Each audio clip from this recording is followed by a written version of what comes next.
Good evening. Today we have 100 new cases and 74 recoveries. This brings our active number of cases to 895. Samples received in the last 24 hours, 2,920.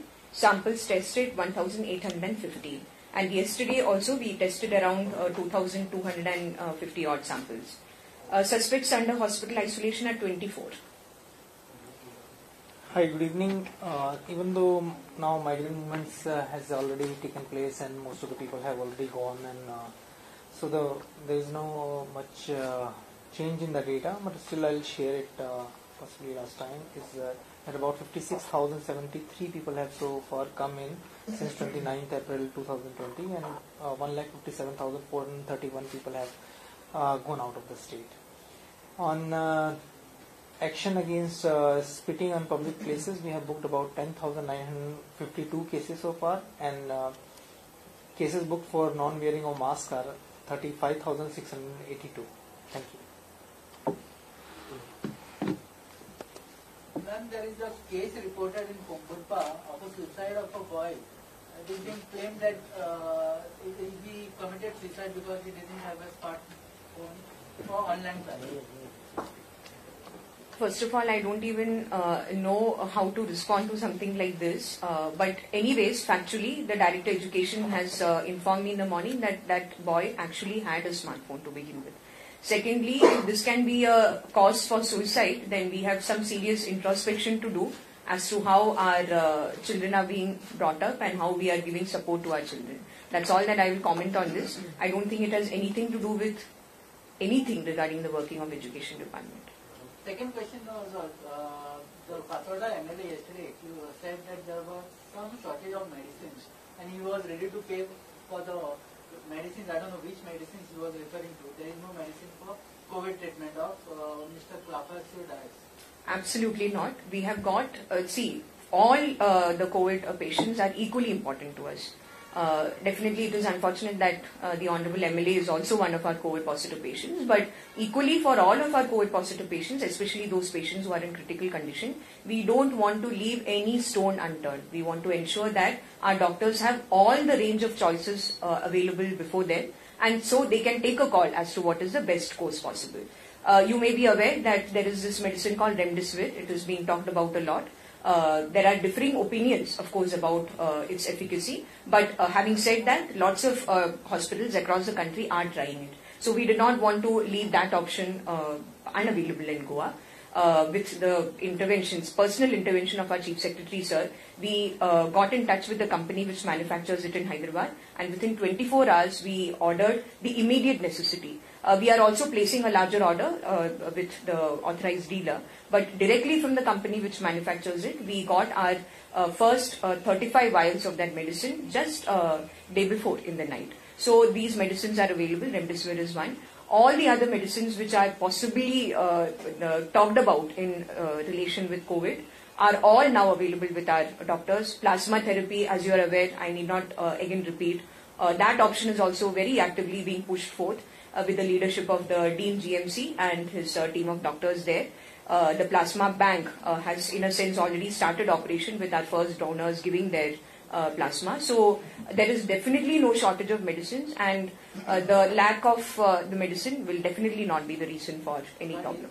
What is his condition right now? Of the Honorable MLA? Yeah. The report that I get from his treating doctor is that once he has been put on the non-invasive ventilator, NIV as we call it, his condition has definitely stabilized and his oxygen saturation levels are being maintained at a certain level. So that is the condition as So well. he is still on ventilator? NIV, non-invasive ventilator. He has not been intubated. He is not on the ventilator in the normal sense of the term that we understand it. It is a non-invasive ventilator. It is like a supportive oxygen supply. Then how many patients are there on the ventilator? There is only one patient who is on the intubation-based ventilator. The others are all on the NIV as we speak. Any major precautions or seriousness taken as far as Verna industrial estate is concerned? Because number of COVID positives have been found in that areas, and this has scattered everywhere now. It is a matter of concern that we have had cases coming up in the Verna industrial estate, especially in the context of certain pharmaceutical companies. a couple of very strict measures have been taken. Number one, as you're aware, the Collector South has ordered the closure of certain of these facilities where cases have come up. Our Director Food Drug Administration, Srimati Jyoti Sardesai, had a detailed meeting with the pharma company representatives just today in the morning, and she has reiterated that all necessary precautions in keeping with the guidelines of the Ministry of Health and Family Welfare and MHA need to be followed. In the past few days that we have spoken about panchayats and members and all would be given responsibility in panchayat areas. I am talking about like an area like Karambolim. It's like a very congested area where you have houses very close as scattered and all. And there were 3 COVID patients positives which were found, which were related to Vanna. Now only 7 to almost 15 to 20 close surrounding contacts are being checked. What about other things? Because it's really creating a danger. Why? Because these houses are so close to each other that there is a fear that it can spread. We are watching the Karambolim situation very closely. This was just the very first step, the first samples that you mentioned right now. Our health officers are seized of the matter. They are definitely taking every necessary step forward to see that they get a correct assessment of the area. So luckily today we got the results of quite a number of samples from there. They are all negative, but I'm not sure whether all results have come. But I got a set of results just before the VC began. Those are negative, and those are from Karambolim. So we are definitely watching the situation. We solicit the support of the panchayat, definitely. The proactive involvement of each and every panchayat all across Goa is very important.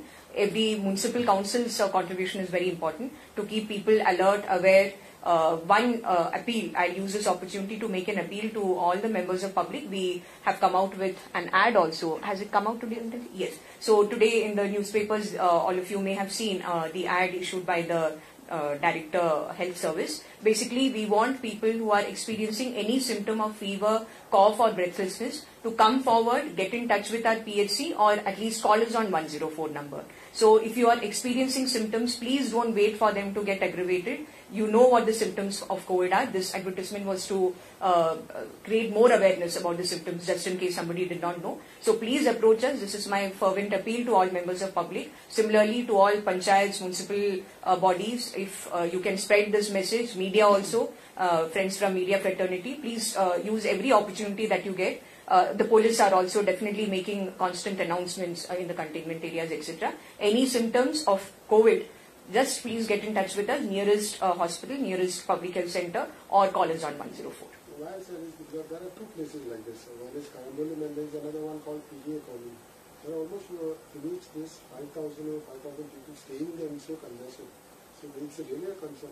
If you have people... Yes, we are keeping a watch on all such areas. But there's a logic to taking the samples and testing. We have to take it up progressively. First, I've mentioned and explained this before.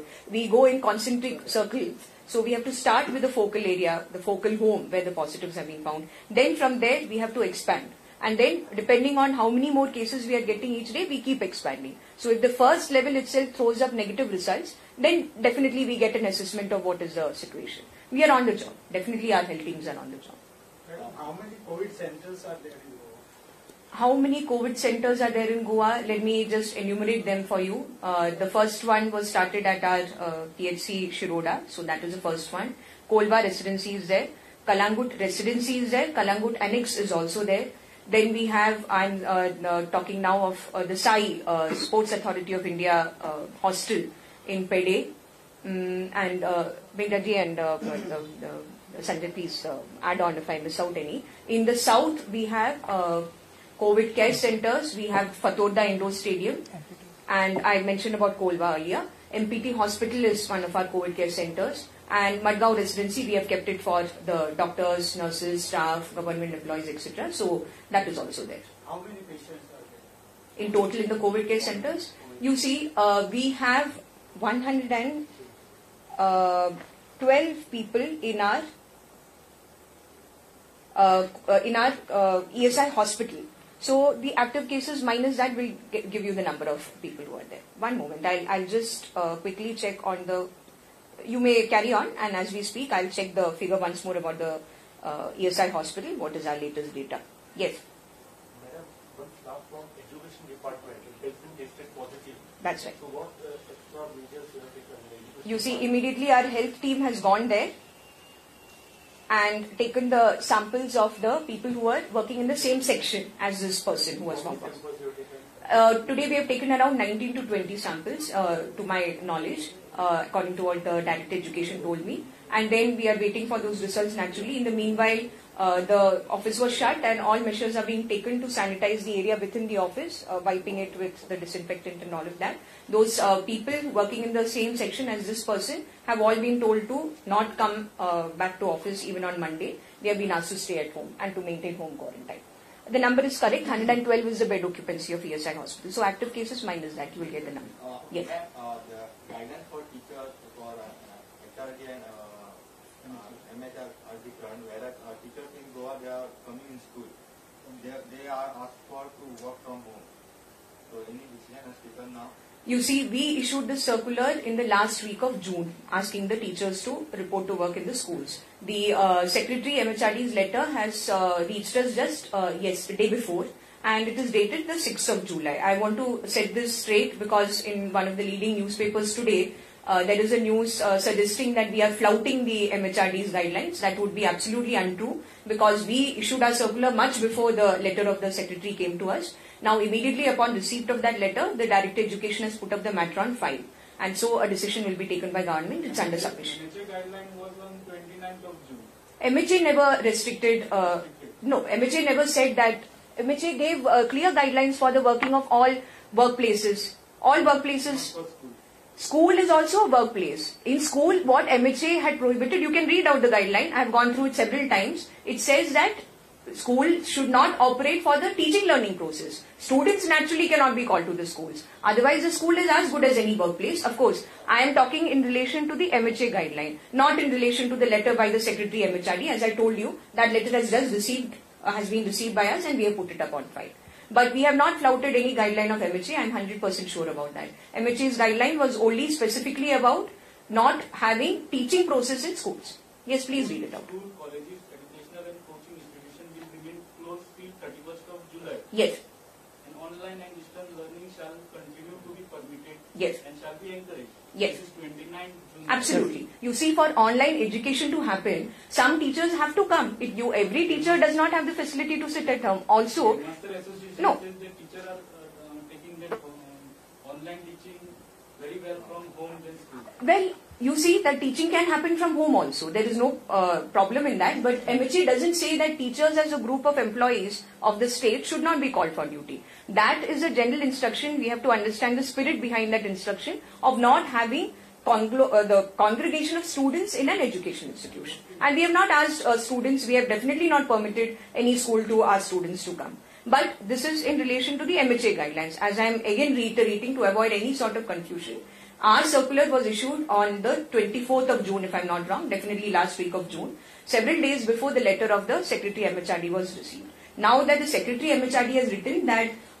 to the extent possible, the teachers have to work can be told to work from home and they should not be called to the schools. This has been put up by the Director Education on the file. A decision will be taken by government. Ma'am, does the Director of Education have any data pertaining to employees, as in the teachers, the teaching staff, who have comorbid conditions, which might be the section which is actually vulnerable to COVID right now? Do they have any data? I wouldn't be sure if they have specific data, but in accordance with the guidelines issued by MHA for workplaces, where they said that certain categories of people can work from home. I think pregnant women was one category. Anybody above the age of 60, which is not very relevant in government service because of the retirement clauses. But all those things have definitely been reiterated in the circulars of the Directorate. Whether they have specific data about comorbid conditions, I'll have to check with the Director. Madam, now Ganesh Chaturthi festival is approaching. Any specific guidelines will come for that because neighboring states they have meeting collectors or health officers. Yes. They have issues in that. Okay, so this is something that I will not be able to comment upon right away, but definitely all the guidelines as are issued from time to time by the various ministries, the most important being the MHA, as well as the state government will have to be abided by. Now, whether any fresh guidelines will be issued, definitely I will not comment on that right now, but we may have to, as you are rightly mentioning, we may have to take a look at this. Yeah, that's right. So we will have to deliberate on this and definitely appropriate decision will be taken. Ma'am, when the COVID hospital was established and you addressed us for the first time, you gave us a breakdown of the number of ventilators, oxygen beds. Yes. Is there you see the number of ventilators has definitely increased because subsequent to those initial remarks that I made, we have got supplies of ventilators from Government of India as well as the supplier with whom we placed orders. So they are there, the ventilators are there. Any numbers? I wouldn't be in a position to give you the numbers right away, but definitely the number of ventilators has increased. And with regards to capacity of the COVID hospital, our total capacity is 220 beds.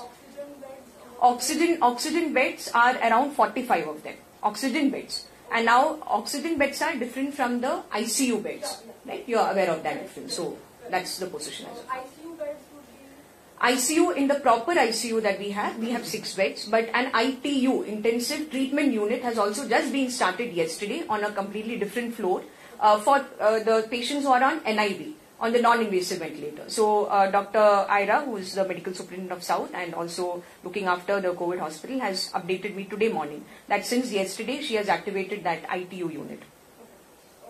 Also, is there any plan or proposal to acquire oximeters for the people who are, especially who are asymptomatic? Definitely yes, our proposal is underway. In fact, we also have oximeters with us. In all the COVID care centers, we have provided pulse oximeters. No, each patient will not have one. In the COVID care centers, we have given the medical team sufficient number of pulse oximeters, and we have definitely moved a proposal to government to procure more of them. Just last Yeah. thing, about the 45-year-old from Vasco, has there been any investigation into the sudden death of the patient?